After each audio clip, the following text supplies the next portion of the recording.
Hello guys, how are we doing? Welcome back to the channel. Today is my first control guide of MW3 ranked play, where we're going to be covering all sorts of things, including just the basics, spawn control, map control, whether to leave or stack a point, and tons of other bits and bobs you guys are going to want to know.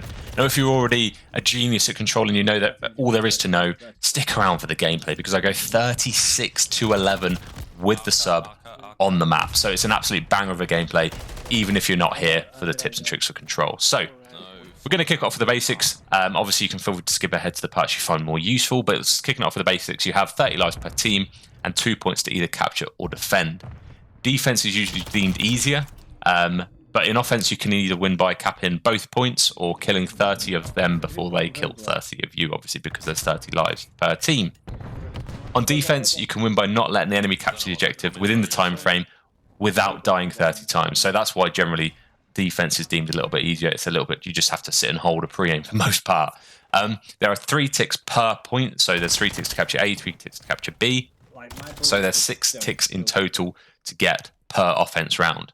Now, capturing 1 whole point extends the time in the round by 1 minute. So this is going to be essential for you guys who, you want to slay a little bit more, capture the whole point, and add it. You'll see here a minute gets added to the time. There's currently 20 seconds. If we capture A, it will go to 1 minute 20. Now, if it ends up being 2-2, because it's first to 3, so if it ends up being 2-2, defense in round 5 is determined by what team has more ticks on their turn of offense. So it's going to be really essential that if you're a strong defense team and you feel like defense is easier, you need to try and get the ticks on offense to make sure you win that defense side on round 5. Next, we're going to be looking at spawns and map control. So control is literally all about map control. That's probably why it's partly called that. So if you find yourself stuck, you want to try and get the initial kills, push up to the next beneficial spot, and then get these kills, and then move on up slowly. Think of it as like a chessboard. You're slowly moving up, you're taking pieces, and you're getting that map progression as far up as you can possible back into their spawn. Because realistically, the spawns can't flip, so you just want to keep pushing that line of defense further and further up. And that's the logic you want to have, whether you're on offense or defense. Now, you want to also try not to come backwards. So I see a lot of people get a decent amount of spawn control. They've opened up the whole left lane on invasion, for example, and then they run back to get some kills. Do not do that. Keep that map control present. It opens up that whole street for their teammates. It means the enemies can't be pushed that side, and it also spawns them slightly differently, which we're going to get to now. So spawns are fairly simple. It's not like Hardpoint where there's a bajillion different spawns.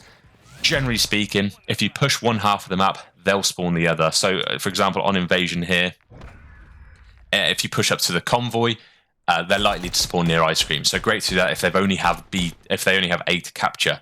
Now, on the flip side of that, if you're looking at the offense side of things, if you were trying to capture A and you push the left-hand side through B, look like these blue players are doing here, the enemy team will spawn close to A. So realistically, you need to work your way around the gas station in this situation to spawn them further away. So yeah, if A is the last one you want to capture, pushing up left is great to get that map control, but just bear in mind you're going to be spawning the enemy pretty much on A. So it works exactly the same on Karachi. If you push up on the offense past P2, where the Reds players are currently sat, they'll spawn the white truck. And then on the flip side, if you push up towards P5, they'll spawn market side. So you do have the opportunity to get a proper spawn trap going, but realistically, if the blue team, all they really need to get is B, let's say they've already capped A, having someone pushed up that P5 side is hugely beneficial because it's the other side of the map you're spawning them on. So that's the easy way to the control spawns on here.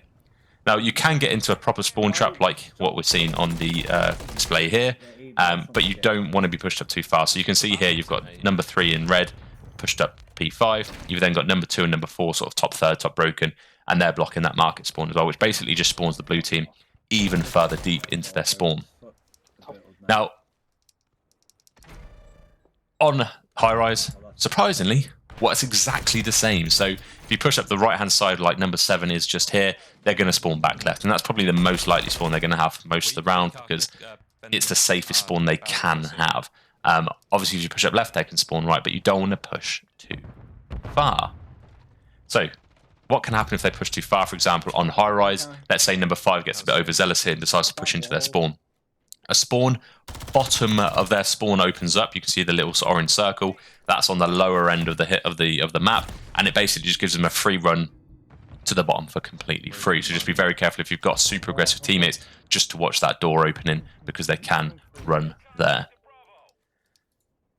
On Karachi, if you push too far up, they can also spawn close to red. So you can see if your teammates sort of start to converge all the way into their spawn, trying to kill Harrz and stuff, you can actually spawn them pretty much outside of red. And if they need to get that objective right the other side of red, they're going to get there before any of you guys can react, and you're just going to be fighting a losing battle.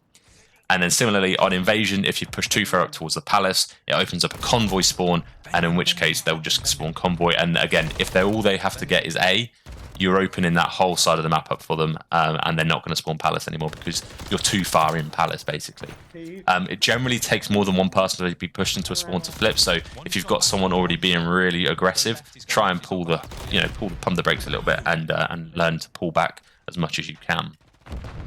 So that's the general gist of it. In summary, if you've got, let's say you're on offense and you want to get to the right hand side of the map, and you want the enemy team to be spawning left, you want to push right. The enemy will spawn left. Now, let's say on defense, let's say the only objective they've got left to capture is on your left-hand side of the map. You really want to push through the objective that they've got to capture into their spawn to spawn them even further away from the objective. So you run left, they're going to spawn right. If you run right, they're going to spawn left. So you want to be making sure that you're taking very careful routes and you're not spawning them closer. So yeah, that's a very general guide on spawns. If you have any questions, obviously leave it down below, but it's a lot more simple than Hardpoint. It's a lot more easy to read. So yeah, I don't think it needs too much explanation. I don't want to bore you with it. We're next going to be looking at when to leave a stacker point on control, because I see a lot of mistakes happening where people either they don't stack it or they don't leave a point too late, so the enemy end up getting 2 points. So for example, if you are, let's say you spawn in and you notice that the progression on, and you're on defense by the way, let's say you spawn in on defense and you notice that the progression on 1 point is going up very quickly. That tends to mean 2 or 3 people on the enemy team are stacking the point. And by the time you get there, it'll be almost too late. Let's say you get there, you might be able to win one gunfight, but realistically, if it's going up that fast, you're going to have to take on 2, maybe 3, maybe 4 players. If you don't think that's a reliable thing to take on, you're better off just chalking it and going to the next objective. My rule of thumb is that if you spawn in and they've already got 2 ticks and it's still progressing, just go to the other one. You're far, far, far better off. Similar to Hardpoint, it's almost like rotating to new earlier on. You're far better off rotating to the other objective, getting a full setup there, and spawn trapping them on there. Most of the time, both objectives are easy to hold. The only one I'd say is a struggle to hold on is on this map, and it's Karachi A point. I think it's a little bit difficult to hold on defense if that's the only hill they've got left to get. Now, if you've got a couple of kills, if you're on offense and you wanted to know where to stack, I'd say the best thing to do to know where to stack is, let's say if you get a couple of kills close to the objective, and your team will be able to get on the point before the people who you've just killed have time to spawn in and get to the point themselves. That's when you want to stack it. It's when you're going to maintain some sort of numbers over the enemy team on the hill, so that if they challenge you, you can just get even if they get the first kill, you can then trade them out and you've still got people on the point, and then the next people you're going to be challenging are the 2 or 3 people you've just killed. The next thing we're going to be covering is just general miscellaneous other tips. So this is just tips that might not fall into any of the categories I've already said, but they're still super useful. So I see a lot of people holding trophies like, I don't know, their treasured gold or their little teddy bears or whatever. But realistically, you don't want to save your trophies just for the capture points. Use them to maintain progression on the map. If you get to a really nice point on the map and you want to maintain your life there, throw a trophy at your feet. It will stop you from dying to nades, it will stop you getting stunned, and it will just give you a better chance of holding that really good spot you found yourself in. Now, if you feel like you're running, when you end up stacking, obviously you want to try and get your trophies then down as much as possible, because realistically, on ranked play, 4 players on each team can have a trophy, so that's really what you want to try and aim for. If you're on the point, have 2 people throw a trophy down, and maybe 1 will help, to be honest. But what that will do is, I jump into a hill and so many times I see people not throwing a trophy down even though they've got one in their back pocket. it will stop the enemy from stunning you, it will stop the enemy from nading you, because realistically you're going to want every advantage you have on them if you're defending the hill, because they know exactly where you're going to be. So the last thing you want to do is to not have any trophies down, because all it takes is one stun to stun the entire team of yours, and then 2 people can challenge and easily pick off 2 people each. So that's a real fundamental thing I'd like you guys to pick up if you can. The next thing I want to just mention, if you feel like you're running out of time, obviously there's a time element to this. The clock starts at 1.5 minutes. You can stop the clock from running down by just being on an objective, and obviously you can bump the clock to by another minute if you want to extend the time even further. Now, if you feel like you're running out of time, the best thing I'd like to suggest is have one person sit on the point to stop the clock, or let's say you're down on lives quite considerably. Have one person on time to stop the clock, and the rest of the team try and push through that original point and just try and slay a bit.